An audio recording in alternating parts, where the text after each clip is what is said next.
नमस्कार, मैं हूं मृत्युंजय कुमार झा।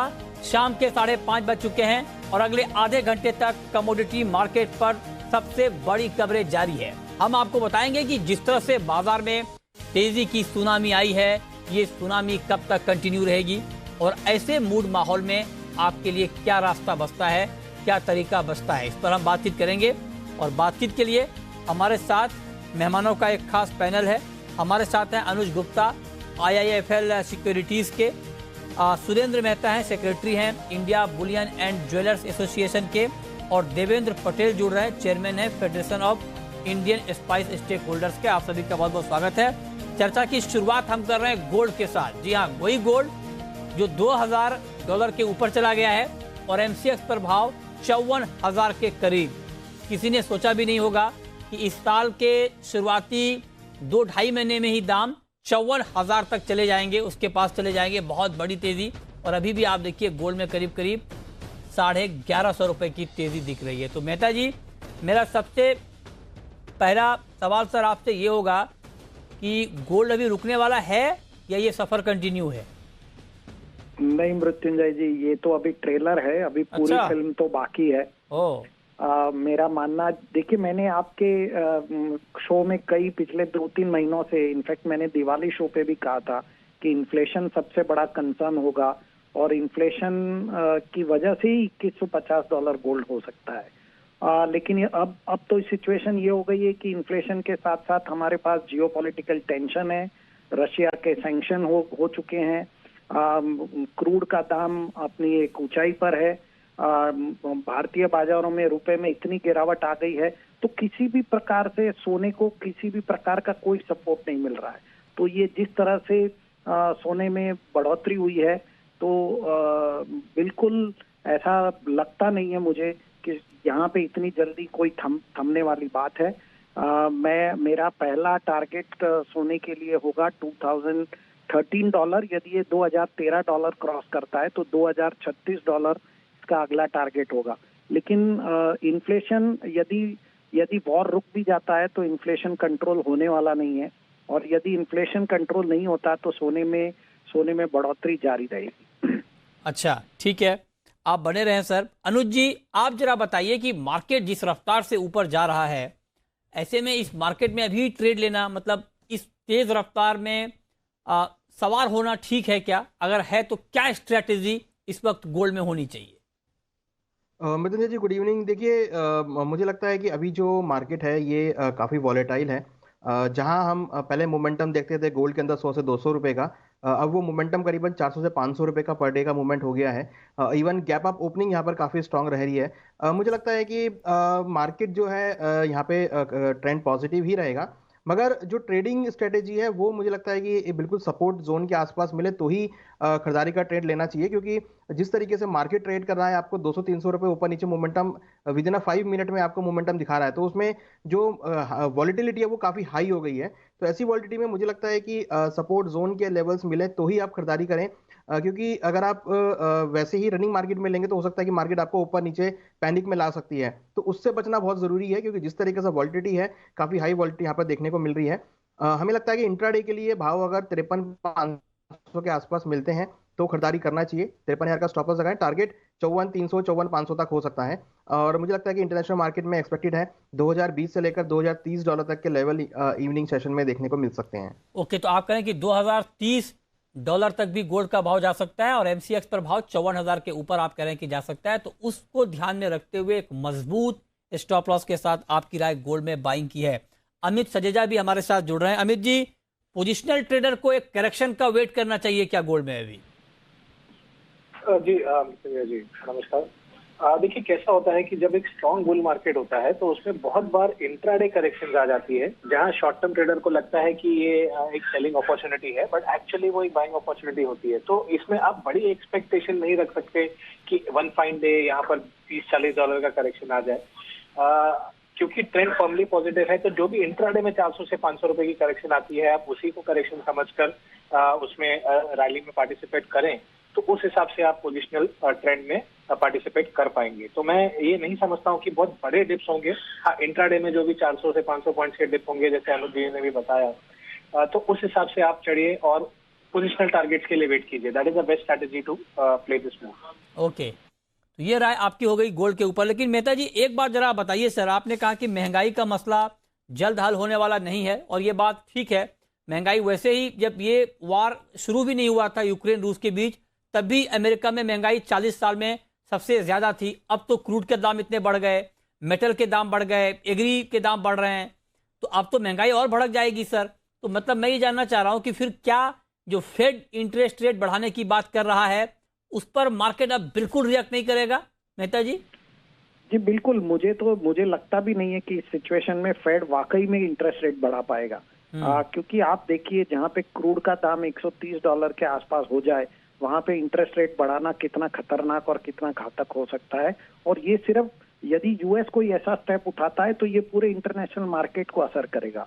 तो इन्फ्लेशन इतना जल्दी कंट्रोल में आने वाला नहीं है, और क्योंकि इन्फ्लेशन कंट्रोल में नहीं आएगा, भारतीय बाजार और भी ज्यादा, भारतीय रुपए में और ज्यादा गिरावट आएगी, और हम एक ऐसी विशेष सर्कल में घुस चुके हैं कि वहां से बाहर निकलने में काफी वक्त लगेगा।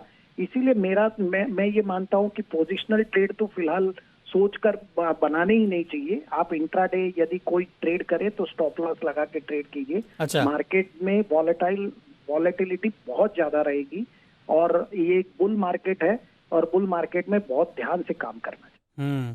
अच्छा मेहता जी, मतलब आप जब हम गोल्ड की बात कर रहे हैं, इतनी रिकॉर्ड तेजी है, और अभी तो बहुत सारे बुलियन के एक्सपर्ट आपके सेमिनार में भी आने वाले हैं। इब्जा का जो सेमिनार होता है ईयरली, 54,000 के आसपास सर गोल्ड का प्राइस है। इस प्राइस पे तो कभी आपका सेमिनार हुआ नहीं होगा, मतलब इतने रिकॉर्ड भाव पर। तो मतलब क्या ग्राउंड एक्सपेक्टेशन क्या रखा जाए? मतलब जो आपके जो ज्वेलर भाई हैं या जो बुलियन के एक्सपर्ट हैं, वो लोग क्या कह रहे हैं अभी इस वक्त इस तेजी पर? देखिए, ये बात बिल्कुल सही है कि इतने हाई प्राइस पर कभी भी हमारे इस तरह के कोई सेमिनार हुए नहीं है, लेकिन यही एक अपॉर्चुनिटी है। हम जो गोल्ड को दूसरे एसेट क्लास से कंपेयर करना चाहते हैं और लोगों को समझाना चाहते हैं, इन्वेस्टर को समझाना चाहते हैं, कंज्यूमर को समझाना चाहते हैं कि अब गोल्ड आपके पोर्टफोलियो में 10% नहीं, लेकिन कम से कम आपको 20% तक गोल्ड आपको आपके पोर्टफोलियो में रखना पड़ेगा। और आप किसी भी ऐसी करेंसी की तरफ मत जाइए जो which is not backed by any commodity, क्योंकि कमोडिटी के दाम बढ़ेंगे। तो मेरा हमेशा से कहना है कि जैसे आप क्रिप्टो करेंसी जैसी चीजों पे ध्यान मत दीजिए, क्योंकि वो वहां पे कोई भी कमोडिटी बैक ही नहीं करती है उसको। तो गोल्ड को अपने पोर्टफोलियो में लोगों को बढ़ाना होगा, और दूसरे एसेट क्लास को आपको अपने पोर्टफोलियो में एडजस्ट करना। ठीक बात है, बहुत महत्वपूर्ण बात सर आपने कही है। आपसे चांदी पर भी हम बात करेंगे, लेकिन अनुज जी, चांदी ने भी आज कमाल किया है। मतलब 71,000 के ऊपर आप सोचिए कि चांदी में इतनी बड़ी तेजी आई, 71,000 के ऊपर चांदी का भाव चला गया। चांदी में और तेजी बाकी है सर, या चांदी का मार्केट टिक नहीं पाएगा 70-71 के ऊपर? क्या कहना है आपका? मिथुन जी देखिए, जो हम चांदी के टारगेट 2021 में देख रहे थे, वो 2021 में तो नहीं, बट हाँ फाइनेंशियल ईयर 2021-22 में आते हुए दिखाई दिए हैं। थोड़ा लेट है, बट हाँ टारगेट जो है वो यहाँ पर डेफिनेटली अचीव हुए हैं।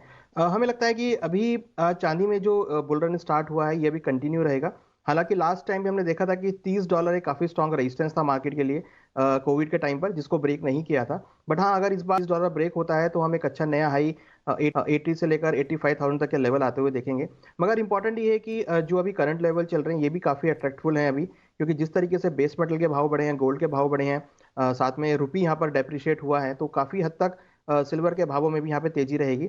हमें लगता है कि अभी जो रेट चल रहा है 25.70, हमें लगता है कि जल्दी ही $27 तक के लेवल सिल्वर में देखने को मिल सकते हैं। तो बाय ऑन डिप्स की स्ट्रेटेजी रहेगी 70,500 70,000 के आसपास खरीदारी करना चाहिए। हमें लगता है कि ऊपर में 72,000 से लेकर 73,000 तक के लेवल आपको शॉर्ट टर्म में देखने को मिल सकते हैं। अगेन वॉलिडिटी काफी हाई रहेगी, स्ट्रिक्ट स्टॉप लॉस के साथ ट्रेड करना जरूरी है, और नहीं तो मुझे लगता है कि मिनी कॉन्ट्रैक्ट जो सिल्वर के हैं उसके अंदर भी ट्रेड लिया जा सकता है। ओके, अच्छा अमित जी, मतलब आपके हिसाब से जो ट्रेड करते हैं चांदी में, उनके लिए अभी इस भाव पर बाइंग साइड में आना, मार्केट में उतरना रिस्की है क्या? देखिए, ट्रेंड बाय का है तो going with the trend risky नहीं रहता, और जो ट्रेड करना चाहता है वो हो सकता है कि शॉर्ट की तरफ भी अट्रैक्टिव हो। तो rather than going against the trend, मैं कहूंगा कि विद द ट्रेंड अगर आप रिस्क ले रहे हो तो वो फ्रूटफुल भी होता है, और उसमें आपको टारगेट भी जल्दी मिलते हैं। तो आई वुड से कि ट्रेड करना चाहिए जिसको रिस्क लेना है, बट विद द ट्रेंड और बाय ऑन डिप्स की स्ट्रेटेजी अडॉप्ट करें तो जो भी टारगेट्स अभी भी डिस्कस हुए हैं, आई एग्री विद दोस्त 72,500 73,000 के करीब वो टारगेट लेके चलें तो आई थिंक रिस्क कहीं ना कहीं मिटिगेट हो जाएगा। ओके, ठीक है, तो ये राय आपकी चांदी पर। अच्छा मेहता जी, अब जरा आप बताएं सर कि जिस रफ्तार से चांदी का मार्केट ऊपर जा रहा है, रोज 2,000 रुपए की तेजी आ जा रही है बीच बीच में, इस रफ्तार से तो सर 15 दिन में 1 लाख चांदी। देखिए, चांदी को लेकर मैं इतना कह सकता हूं कि मेरा पहला टारगेट चांदी का $27.76 होगा। यदि ये $27.76 को हिट करके वहां को क्रॉस करता है तो उसका अगला टारगेट $34 होगा। अच्छा। तो बिल्कुल आपकी बात सही है, लगभग 90,000 से 95,000 के बीच में यदि ये $27.76 क्रॉस करता है तो भारतीय बाजारों में यदि रुपया यही इतना ही वीकनेस पे रहता है तो ये प्राइजेस दिख सकते हैं। ठीक है, बहुत शुक्रिया मेहता जी आपका हमारे साथ जुड़ने के लिए और गोल्ड और सिल्वर के ऊपर बात करने के लिए। आगे बढ़ते हैं, बात करते हैं क्रूड की, और क्रूड ने तो आज और कमाल किया, $140 के बेहद करीब पहुंचकर क्रूड का मार्केट वापस आया है, 14 साल में सबसे महंगा। जी हाँ, और एमसीएक्स पर आप देखिए अभी भी 9500 के आसपास कामकाज कर रहा है, अभी भी 10.5% की तेजी है। तो एमसीएक्स पर तो रिकॉर्ड ऊंचाई है, और लेकिन अंतर्राष्ट्रीय बाजार में रिकॉर्ड ऊंचाई के बेहद करीब 147 ऑल टाइम हाई है कच्चे तेल का, और आज मार्केट 140 के करीब तक पहुंच गया। तो $7-8 की दूरी रही थी आज ऑल टाइम हाई में, हालांकि उसके बाद से कुछ कमजोरी आई है। अभी मार्केट 126 के नीचे आया है ब्रेंट का भाव, और नामेक्स क्रूड 124 के नीचे ट्रेड कर रहा है, जो कि दिन के कारोबार में 130 के ऊपर चला गया था। वैसे तो तेजी जब से यूक्रेन और रूस का मामला शुरू हुआ है, पहले दिन जब हमला किया था रूस ने यूक्रेन के ऊपर, उसी दिन क्रूड $100 के लेवल को टच कर लिया था। उसके बाद लगातार दाम बढ़ ही रहे हैं, लेकिन ताजा डेवलपमेंट यह है कि अब तक रूस के क्रूड ट्रेड को डायरेक्ट इंपैक्ट नहीं किया गया था, मतलब रूस के क्रूड ट्रेड को सीधे तौर पर प्रतिबंध उस पर नहीं लगाया गया था। लेकिन अब खबर यह आ रही है कि अमेरिका और यूरोपीय देश डायरेक्ट ऑयल ट्रेड पर सैंक्शन लगा सकता है। उसका इंपैक्ट आज बड़े पैमाने पर हमने एनर्जी मार्केट के ऊपर देखा है, क्योंकि कहा यह जा रहा है कि अगर रूस से ग्लोबल मार्केट में कच्चे तेल की सप्लाई रुकती है, जो कि करीब 50-60 लाख बैरल के रोज के आसपास की सप्लाई है, तो उसकी भरपाई बहुत मुश्किल होगी। उस पर आज मार्केट ने बहुत तेजी से रिएक्ट किया, दाम बहुत बढ़ गए। तो अब जरा आप बताइए अमित जी कि क्या लगता क्या है आपको, मतलब क्रूड रुकेगा? क्योंकि अब तो बैंक ऑफ अमेरिका ने कह दिया है कि अगर सप्लाई रुक गई तो $200 भी दूर नहीं है। जी देखिए, ये स्वाभाविक बात है कि जब तेजी होती है तो काफी बड़े टारगेट्स आते हैं, चाहे वो डाउनसाइड हो या चाहे अपसाइड हो।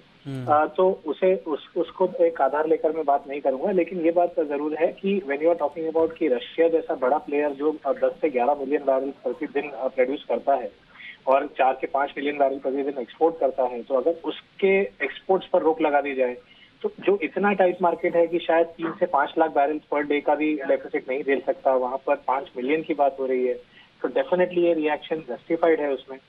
ऑब्वियसली ये स्टेप लिया जाता है कि नहीं लिया जाता है वो श्योर नहीं है, लेकिन जब लिया जाएगा तो हो सकता है कि $15 से $20 और कम से कम ऐड हो जाएंगे, यानी हम $150 के काफी करीब या उसके भी ऊपर आराम से जा सकेंगे। तो एटलीस्ट एक नया हाई बनना लाजमी लग रहा है। $200 दूर है, बट जिस तरह से वॉलेटिलिटी है ऑब्वियसली शायद 2 से 3 महीने की बात हो, लेकिन वो स्टेप आना जरूरी है, फिर वो स्टेप के स्पेकुलेशन पे $200 पहुंचना मुश्किल है। अच्छा, तो आप करें कि $200 तभी आएगा जब एक्चुअल प्रतिबंध रूस के ऑयल ट्रेड पर लग जाएगा, तब आएगा। सिर्फ स्पेकुलेशन के आधार पर $200 का लेवल मुमकिन नहीं है। लेकिन अनुज जी, मैं ये कहना, मतलब ट्रेडर के लिए तो पता नहीं ये मार्केट कैसा है नहीं है, आप लोग बेहतर बता पाएंगे, लेकिन मतलब इतनी बड़ी तेजी में पैसा बन पाता होगा सर क्या? मतलब इतना ज्यादा पैनिक मार्केट में बनता है क्या? या अगर किसी को बनाना हो तो क्या करना चाहिए? देखिए मृत्युंजय जी, मार्केट में, ऐसी मार्केट में पैसा बनना थोड़ा सा रिस्की रहता है, क्योंकि जो ट्रेडर होते हैं वो एक छोटा स्टॉप लॉस लेके चलते हैं, क्योंकि उसकी वॉलिडिटी वो नहीं नाप पाते हैं। क्योंकि जिस तरीके से अगर आप देखेंगे तो आज क्रूड के अंदर जो वॉलिडिटी है वो करीबन 1000 रुपीज़ की है, 1000 रुपीज़ ऊपर 1000 रुपीज़ नीचे। जनरली जो ट्रेडर्स होते हैं वो 40 से 50 रुपए का स्टॉप लॉस लगाते हैं, और 40 से 50 रुपए जो है वो आपको with in a minute, with in a second यहाँ पर मोमेंटम हो रहा है। तो ऐसी स्थिति में ट्रेडर सिर्फ ट्रेडिंग कर पाते हैं, और जो उनका स्टॉप लॉस होता है वो ट्रिगर होने के बहुत चांस रहते हैं। तो ऐसी स्थिति में मुझे लगता है कि थोड़ा सा मार्केट से अवेयर रहना चाहिए। सपोर्ट लेवल वो अपने कैलकुलेट करते रहें टाइमली, और उसके अकॉर्डिंग वो पोजीशन लें, क्योंकि जिस तरीके से मार्केट ट्रेड कर रहा है, अगर आप अभी देखेंगे तो 5 मिनट के अंदर मार्केट करीबन 150 रुपये नीचे आया है। तो 5 मिनट में 150 रुपये नीचे आने का मतलब है कि इतनी हाई वॉलिडिटी क्रूड के अंदर आता हुआ दिख रहा है। तो इंपॉर्टेंट है कि आपके जो ट्रेडर्स के जो लेवल्स हैं वो काफी इंपॉर्टेंट होने चाहिए, और लेवल के अकॉर्डिंग अगर वो ट्रेड लेते हैं तो एंट्री एग्जिट भी बहुत फास्ट होना चाहिए। ऐसा नहीं है कि अगर आपने किसी ने पोजीशन ली और उसको वेट कर रहा है तो और सबसे बड़ी बात, कैरी ओवर बिल्कुल भी ना लेके जाए, क्योंकि जिस तरीके से अगर आप देखेंगे पिछले 10 दिनों में मार्केट ने जो रनअप दिया है वो कैरी ओवर की वजह से काफी है। मींस गैप अप ओपनिंग जो है मार्केट में काफी तेजी से ऊपर होते हुए दिखाई दिए हैं। तो जो कैरी ओवर पोजीशन है उसको ना लेके जाएं, अपना इंट्राडे में ही जो सौदा है उसको कट करके जाएं। ये बात ठीक है, कैरी ओवर ना करें, क्योंकि पता नहीं ओवरनाइट क्या हो जाएगा, क्योंकि हर पल अलग अलग खबरें आ रही हैं, क्या बातचीत हो जाए, क्या मामला बिगड़ जाए, कोई नहीं जानता। इसीलिए पोजीशन को काट लें सेम डे में, और मजबूत स्टॉप लॉस के साथ आप क्रूड में ट्रेड करें। ये आपके लिए एक सावधानी वाली बात हमारे एक्सपर्ट आपको बता रहे हैं, जिसका ख्याल रखना बहुत बहुत ज़रूरी है, क्योंकि मार्केट में यह ऐतिहासिक तेज़ी का माहौल है, और कब क्या हो जाए किसी को कुछ अभी फ़िलहाल मालूम नहीं है। चलिए आगे बढ़ते हैं। एक और महत्वपूर्ण खबर है आपको बता दें, क्योंकि ताज़ा रिपोर्ट आई है जीरा उत्पादन को लेकर, और उसमें जो आंकड़े आए हैं वो ये बता रहे हैं कि इस बार जीरे का उत्पादन 37% तक घट सकता है। Federation of Indian spice stake holders ने ये डेटा जारी किया है। कल इनकी एनुअल मीट थी, उसमें ये डेटा जारी किया गया है। हमारे साथ इस वक्त फिस के चेयरमैन देवेंद्र पटेल जुड़ रहे हैं फोन लाइन पर। पटेल साहब, बहुत बहुत स्वागत है आपका। 37% आप लोगों ने कहा है कि उत्पादन घटेगा, तो ओवरऑल क्या सप्लाई को लेकर दिक्कत रहेगी सर, या कैरी ओवर ठीक ठाक है? जीरा में कैरी ओवर मेरे हिसाब से 25 से 27 लाख बैग्स का है, और इसमें अभी हाल जो प्रॉब्लम है क्रूड के भाव, बढ़ते भाव, तो वो डोमेस्टिक और एक्सपोर्ट की डिमांड पे असर कर सकते हैं। इन्फ्लेशन बढ़ता है, बढ़ते प्राइस रेट, इस भी असर आ सकती है। अच्छा, कोरिएंडर का उत्पादन भी घटने की बात हो रही है, वहां पर क्या सीन बनेगा सर डिमांड सप्लाई का? डिमांड सप्लाई में कोरिएंडर की प्रोडक्शन इसके अनुसार करीब 72,70,000 बैग्स का है, जो गत साल से करीब 25 लाख बैग्स कम है। धनिया में stock carry over for stock 30 lakh से 31 लाख अनुमानित है, जिससे और इसमें खपत करीबन 1 करोड़ 30 लाख से 1 करोड़ 35 लाख के आसपास है।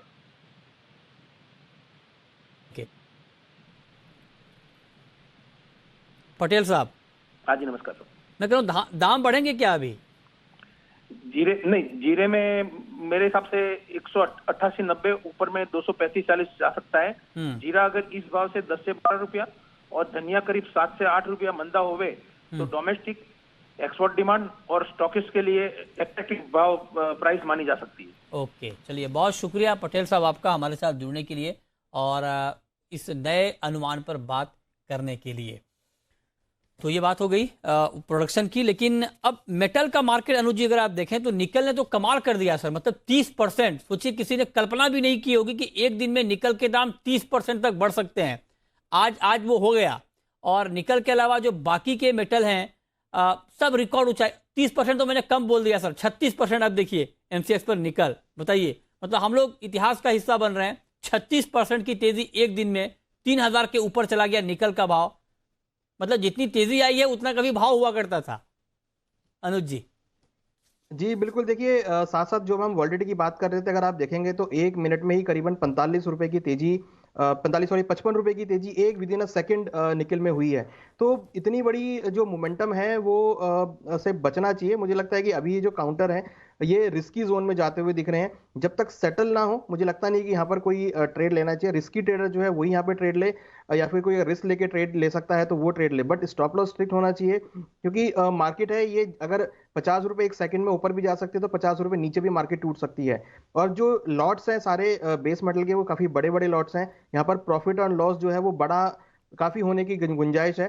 तो वॉलिडिटी जो है वो काफी हिस्टोरिकल है, और जो गेन्स आए हैं ये भी काफी हिस्टोरिकल है। मुझे नहीं लगता कि अपने टेन्योर में हमने ये इतनी बड़े एक दिन के अंदर मोमेंटम आते हुए देखा है।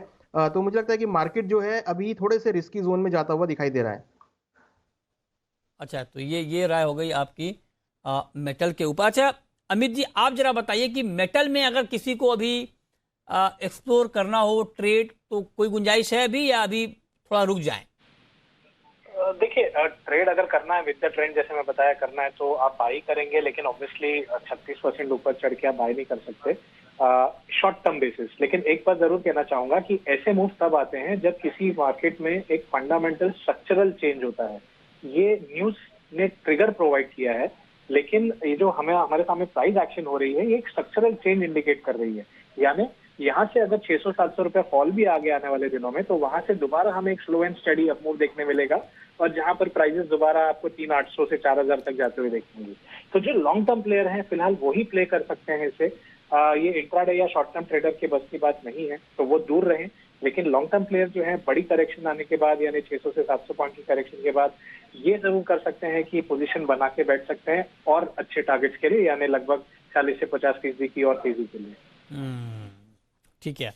अच्छा, इंटरनेशनल मार्केट में अनुज जी, हालांकि हमारे यहाँ फ्यूचर में अभी बहुत ट्रेड है नहीं, ऑयल के दाम बहुत बढ़ गए हैं, गेहूं के दाम बढ़ गए हैं, क्योंकि गेहूं का बड़ा सप्लायर है रूस और यूक्रेन, 29% सप्लाई करता है ग्लोबल मार्केट में। बहुत बड़ी तेजी आ गई है, रिकॉर्ड तेजी। उस मोर्चे पर क्या लग रहा है अभी आपको, वाकई सप्लाई की दिक्कत हो जाएगी क्या ग्लोबल मार्केट में व्हीट की, कॉर्न की? देखिए, रशिया और यूक्रेन जो है काफ़ी क्वालिटी एग्री को प्रोड्यूस करते हैं, और हम काफ़ी मात्रा में वहाँ से इंपोर्ट भी करते हैं। तो डेफिनेटली जो प्राइजेस हैं हम ऑलरेडी देख चुके हैं, कॉर्न के प्राइस, व्हीट के प्राइस डोमेस्टिक मार्केट में बढ़े हैं। और अगर ये इशू अभी भी रहता है और सैंक्शंस रखते हैं, तो मुझे लगता है कि यहाँ पर अभी और जो तेजी है एग्रीकल्चर कमोडिटी में, लाइक अगर हम व्हीट की बात करें या हम कॉर्न की बात करें या फिर हम सूरजमुखी के तेल की बात करें, तो वो सब में कंटिन्यू तेजी रहेगी, और इसके चलते हम बाकी चीज़ों में भी तेजी आते हुए देखेंगे। हालांकि अगर आप देखेंगे तो आप धीरे धीरे पल्सेस के अंदर भी एक मोमेंटम जो है पॉजिटिव आता हुआ दिखाई दिया है। हालांकि लिस्टेड नहीं है, मगर फिजिकल मार्केट में आप अगर देखेंगे तो दालों के अंदर भी एक तेजी का जो दौर है वो स्टार्ट होता हुआ दिखाई दिया है। तो अक्रॉस द बोर्ड अगर हम देखें तो जो एग्रीकल्चर कमोडिटी हैं और जो जनरली यूज होती हैं कमोडिटीज, सभी के अंदर एक तेजी का ट्रेंड बनता हुआ दिख रहा है। और मुझे लगता है कि अगर ये इशू नहीं सॉल्व होता है तो हम ये कंटिन्यू जो तेजी है वो आगे भी बढ़ती हुई देखेंगे। ठीक है, बहुत शुक्रिया आप अनुज जी आपका, अमित जी आपका जुड़ने के लिए, बताने के लिए कि क्या मार्केट का मूड माहौल आगे हो सकता है। हालांकि ये बात सही है कि ये जो बातें हमारे एक्सपर्ट ने आपको बताई हैं वो एक अनुमान के आधार पर हैं, लेकिन पूरा का पूरा दारोमदार यूक्रेन और रूस के ऊपर है कि वहाँ पर क्या होता है, क्योंकि वहाँ जब कुछ होगा तो उसका अंदाज़ा लगाना बहुत मुश्किल काम है, और उस पर मार्केट का रिएक्शन भी कुछ भी हो सकता है। तो उस पर भी आप नज़र रखें। बहुत शुक्रिया आप दोनों का।